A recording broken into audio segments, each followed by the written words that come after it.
আমি মূলত ভয় পাইতাম যে অপারেশন করলে হয়তোবা কোনো কাটাছাড়া করা হবে, তখন হয়তোবা ব্লিডিং হতে পারে। মানে আমি তেমন নার্ভাস ফিল করছি আর কি, যে করার আগে আর কি। আসসালামু আলাইকুম। ওয়ালাইকুম আসসালাম। কি নাম আপনার? মোহাম্মদ শফিকুল ইসলাম। জি, কোথা থেকে আসছেন? বাসা কোথায় আপনাদের? আমার বাসা ময়মনসিংহ থেকে আসছি। ময়মনসিংহ শহর থেকে আসছিলেন। কি সমস্যা নিয়ে আসছিলেন আমাদের এখানে? আমি তো দুই চোখে আগে ঘোলা দেখতাম, জি, খুব সমস্যা। আমি কোনো কিছু পড়তেও পারতাম না, দূরে দেখতেও পারতাম না, কাছে দেখতে পারতাম না। মানে আমি 20%ও আমি দেখতে পারছি না, এমন খুব খারাপ পজিশনে ছিলাম। খুব খারাপ পজিশন ছিলেন। কতদিন যাবত এই কষ্ট ভুগতেছিলেন? এটা ভুগতেছিলাম, ডান চোখটা আমার আগে ছানি পড়ছিল, ওটা নিয়ে মিনিমাম বোধহয় 3 বছর হয়ে গেছে। 3 বছর। হ্যাঁ, পরবর্তী সময় দেখা গেছে বাম চোখটাও ছানি পড়া ধরছে। তারপর দেখা গেছে যে আমি খুবই কষ্ট, দুই চোখে চলাফেরার কষ্ট হয়ে কষ্ট যাচ্ছে। হচ্ছে। জি, আর এর সাথে আপনার ডায়াবেটিস আছে? আমার ডায়াবেটিস আছে। কত বছর যাবত? ডায়াবেটিস আমার ধরা পড়ছে ওই 2-3 বছর যাবতই। 3 বছর যাবত ডায়াবেটিস, এবং ডায়াবেটিসের সাথে দুই চোখে আপনার ঘন ছানি চলে আসছে। জি।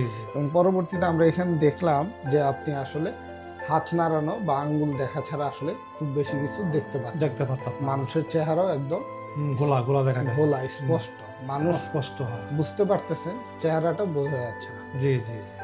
এখন এর পরবর্তীতে আমরা আপনাকে যে ফ্যাকো সার্জারির পরামর্শ দিলাম, এর আগে আপনার কি কি ভয় ভীতি ছিল এই অপারেশন নিয়ে, যে কারণে আপনি এতদিন এই অপারেশনটা করেন?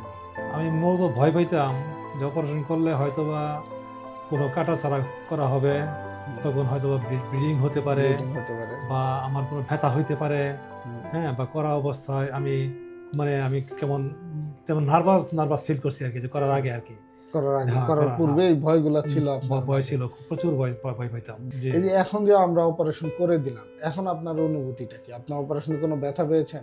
না, তারপরে যখন আপনার কাছে আসলাম, আপনি যখন সবকিছু আমার চোখটা পরীক্ষা নিরীক্ষা করে আমাকে আপনি বললেন যে আপনি একটু ব্যথা পাবেন না, বা আমরা মাত্র 10-15 মিনিটের বিষয়, এটা দেখবেন যে একবারে একদম ইজি পজিশনে অপারেশন হয়ে যাবে। আমার কাছে তাই মনে হলো। আমার কাছে এমন ভালো লাগলো যে আমি আসলে মূলত কোনো টেয়ারই পেলাম না, এবং কোনো ধরনের পেলাম না। মনে হলো যে 10 মিনিটের ভিতরে আমার কোনো ব্যথা লাগে, কোনো ইনজেকশন দেওয়া হয়, ইনজেকশন দেওয়া কোনো হয়েছে, রক্ত নাই, চোখ পরিষ্কার, একদম একদম ব্যান্ডেজও নাই। না, ব্যান্ডেজও নাই। এবং এই যে আজকে অপারেশনের পরের দিন, একটু চশমাটা খুলে ফেলেন, আমরা দেখি যে অপারেশন পরের দিন এখন আপনার দেখতে কেমন লাগতেছে? এই যে আজকে এখন সব লেখা দেখতে পাচ্ছেন? হ্যাঁ, সব লেখা দেখতে পাচ্ছি, এবং সব ক্লিয়ার। এখন আমার কাছে সব পরিষ্কার দেখা যাচ্ছে। এখন শুধুমাত্র আপনার আরেকটা চোখে ছানি আছে, সেটা আমরা করে দিব। এটা করে দিলে ইনশাআল্লাহ আপনি দুইটা চোখেই পরিষ্কার দেখতে পারবেন। ওনার যেরকম দৃষ্টিশক্তি আমরা দেখতে পাচ্ছি, শুরুতে আমরা যখন পেয়েছি তখন ছিল একদম কাউন্টিং ফিঙ্গার, আঙ্গুল নাড়ানো, হাত নাড়ানো ব্যতীত উনি কিছু দেখতে পেত না। এখন আমাদের ভাষায় সর্বোচ্চ দৃষ্টি 6/6 বা সম্পূর্ণ ভিশন ওনার চলে এসেছে অপারেশনের পরের দিনে, এবং এটা আরও 5-7 দিন পরে আরও একদম পরিষ্কার হয়ে যাবে।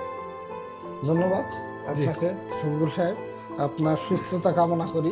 আপনাকে ধন্যবাদ। দ্রুত সুস্থ হয়ে যান ইনশাআল্লাহ। আমরা আগামীতে আপনার পরবর্তী চোখটা 5 থেকে 10 মিনিটের মধ্যেই করে দিব ইনশাআল্লাহ। জি, ঠিক আছে, ধন্যবাদ।